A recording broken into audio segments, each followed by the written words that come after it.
భరించలేకపోతున్నాను అనుకున్నాను. అలాగే భీమవరంలో ఓడిపోయిన తర్వాత మన వాళ్ళందరూ నలిగిపోతుందని అడిగాను, తండ్రి ఒక్కసారి ఆ గెలిపించే విజయం ఏంటి ఒకసారి చూపించావు, మా వాళ్ళు చంపేస్తారు నన్ను అనుకుంటే ఆ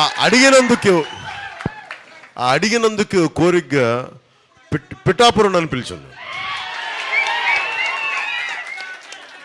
పిఠాపురం అందుకని చెప్తాను, నేను రుణగ్రస్తుడిని.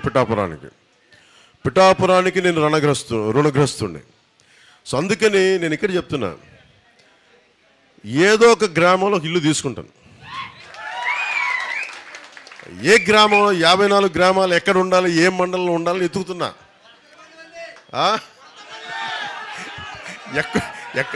భగవంతుడు శ్రీపాద శ్రీవల్లభుడు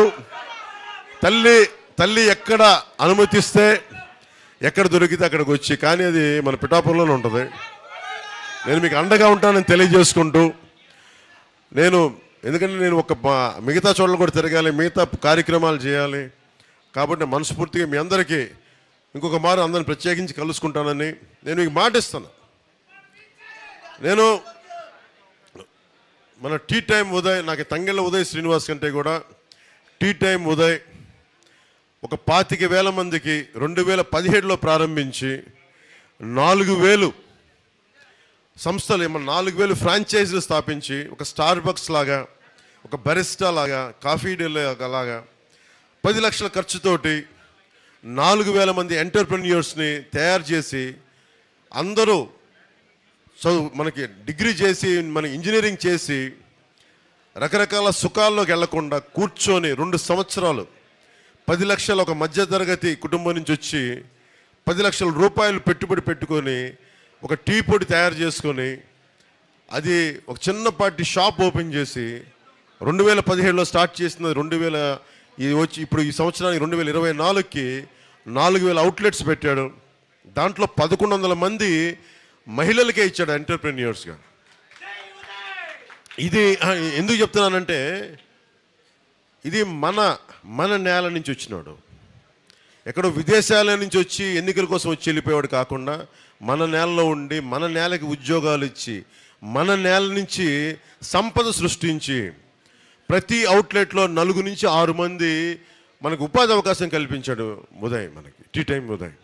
ఆ ఉదయ్ని ఈ రోజున మనందరం కూడా, నాతో పాటు ఉదయ్ని, టీ టైం ఉదయ్ గారిని, తంగెళ్ళ ఉదయ్ శ్రీనివాస్ గారిని మన కాకినాడ పార్లమెంట్ అభ్యర్థిగా గాజు గ్లాసు గుర్తు మీద, తెలుసు కదా గాజు గ్లాసు, పగిలే కొద్ది పదులే కొద్ది గాజు గ్లాసు, దానికి తోడు మన కూటమి, ఒకవైపు మధ్యలో నరేంద్ర మోడీ గారు, ఒకవైపు చంద్రబాబు నాయుడు గారు, ఇంకోవైపు జనసేన, మీ అందరూ ఇష్టపడే నేను, మన పొత్తు గెలుస్తుంది, మన పొత్తు ప్రభుత్వంలోకి రాబోతుంది. ఇందాక చాలామంది ఎంపీటీసీలు వస్తే ఒకటే మాట మాట్లాడారు, మేము ఈ ప్రభుత్వంలో పనిచేసాం, ఈ పార్టీకి పనిచేసాం, మాకు గుర్తింపు లేదు అంటే, మీరు కష్టపడితే గుర్తింపు ఇచ్చే వ్యక్తిని నేను. దానికి కారకుడు ఒకటే చూడండి, ఉదయ్కి నేను ఒకటే చెప్పా, 2016లో నా దగ్గరికి వచ్చి నేను పని చేసుకుంటాను, పాపం 2016లో నేను పనిచేస్తాను, వద్దు నువ్వు బాగా చదువుకో, బాగా సంపాదించుకో, నువ్వు ముందు నీ కాళ్ళ మీద నువ్వు నిలబడని చెప్పాను. ఆ రోజున నిలబడిన తర్వాత 19 ఎన్నికలకి తన స్నేహితుల్ని, తన కుటుంబ సభ్యులందరినీ కూర్చొని ఓటింగ్ చేయించాడు ఆ రోజున. ఆ రోజు 2019 నుంచి పని చేసుకుంటూ వెళ్ళాడు. అంటే నేను కష్టాన్ని గుర్తించేవాడని చెప్పడానికి, అందరినీ కలుపుకెళ్ళిపోయే వ్యక్తి. అలాగే తను ఒకటే చెప్పాను, ఎవరు పార్టీలోకి రావాలనుకున్నా అందరినీ మనస్ఫూర్తిగా ఆహ్వానించు. ఆ పరిస్థితిలో నీకు కూడా సీట్ లేకపోయినా సరైన సమర్థుడుంటే అతనికి ఎమ్మెల్యే, అతనికి స్థానాలు ఇచ్చి కావాలంటే వెనక్కి వెళ్ళంటే నేను మీరు ఇచ్చే సూచనలు మనకి మనసా వాచ నేను పాటిస్తానని చెప్పి నిలబడితేనే ఈ రోజున తను కోరుకోకుండా ఈ రోజున కాకినాడ ఎంపీ పార్లమెంట్కి టీ టైం ఉదయ్, తంగెళ్ళ ఉదయ్ శ్రీనివాస్ గారిని నేను నిలబెడతా ఉన్నాను. ఈ రోజున నేను ఎందుకు పర్లేదు చప్పలు కొడుతురు కానీ మీరు నినాదాలు కావాలి కదా, మావాడికి శక్తి కావాలి కదా, మావాడికి మీ నినాదాలే కదా, మీ జై ధ్వానాలే కదా శక్తి పార్టీకి. పిడికిలి బిగిస్తేనే కదా బలం. ఇలా లూజ్గా ఎందుకు మాట్లాడతాం, పిడికిలి బిగించి కొడితేనే కదా దెబ్బ తగిలేదు. సో నేను ఒకటే కోరుకుంటా ఉన్నా, మా జనరల్ సెక్రటరీ సత్య గారు రండి, మీరు కూడా రండి.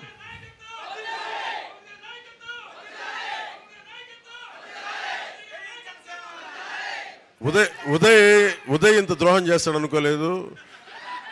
నాకు నినాదాలు పలకాల్సింది ఉదయనే. మీరందరూ నాయకత్వం చెప్తా సంగతి. సరదాగా నాయకత్వం పెరిగితే నేను చాలా ఆనందించేవాడిని.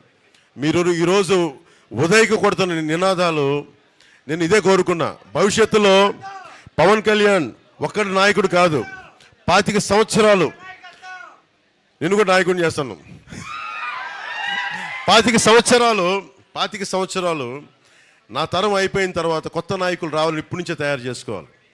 ఒక 25 సంవత్సరాల చెట్టు పంట ఇస్తుంది, అక్కడ ఉన్న కొబ్బరి చెట్టు కొబ్బరి బొండాలు ఇస్తుంటే ఎప్పుడో ఒక 12-15 సంవత్సరాల క్రితం వేస్తే తప్ప ఈరోజు చేతికి పంట రాదు. అలాగే ఈ రోజున నాయకులు నిలబెడితేనే తప్ప రేపు పొద్దున మనకి నిలబడే నాయకులు రారు.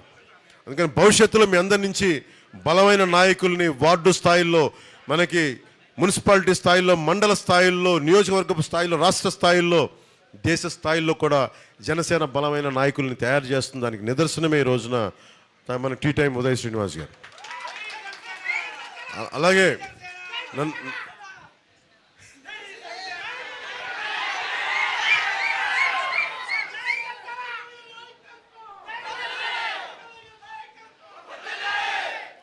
ఏలే మీరు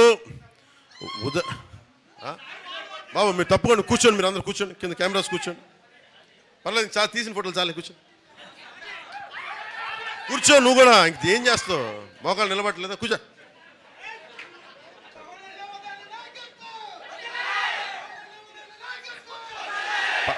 పర్లేదు, ఈరోజు ఉదయ్ కదా కాదు నేను నిజంగా చెప్తున్నా, ఉదయ్కి సంవత్సరం కూడా అవల బాధ్యత అప్పచెప్పి ఇంత బలోపేతం చేశాడు పార్టీని.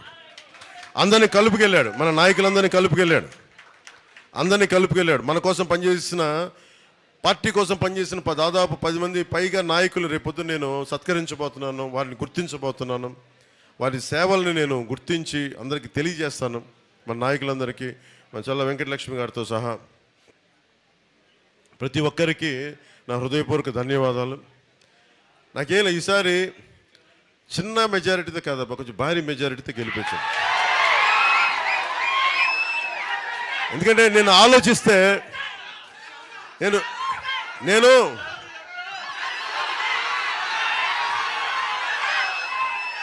కొంతమంది ఈ రోజున పొద్దున్న అలాగే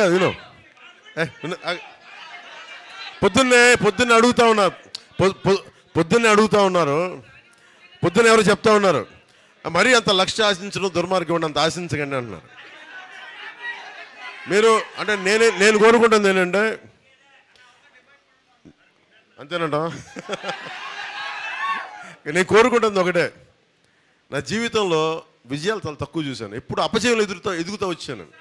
సినిమాలు ఫ్లాప్ అవుతుంటే హీరోయిన్ అయ్యాను నేను. అందుకే హరీష్ శంకర్ ఉస్తాద్ భగత్ సింగ్ ఒకటే అడిగాడు, మీరు ఎప్పుడు గెలుపులో ఎదగడం కంటే కూడా మీరు ఓడిపోయే కొద్దీ ఎదుగుతారు మీరు. అలాగే మా గ్లాసు నేను అడిగా, ఎందుకే అలాంటి డైలాగులు రాయనంటే, మీకు తెలియదు సార్, మాకు బాధలు మాకున్నాయి, నన్ను చంపేస్తారు మా అభిమానులందరూ, మా వాళ్ళంతా. ఒకటే చెప్పాడు, పగిలే కొద్దీ పదునే కొద్ది. అలాగా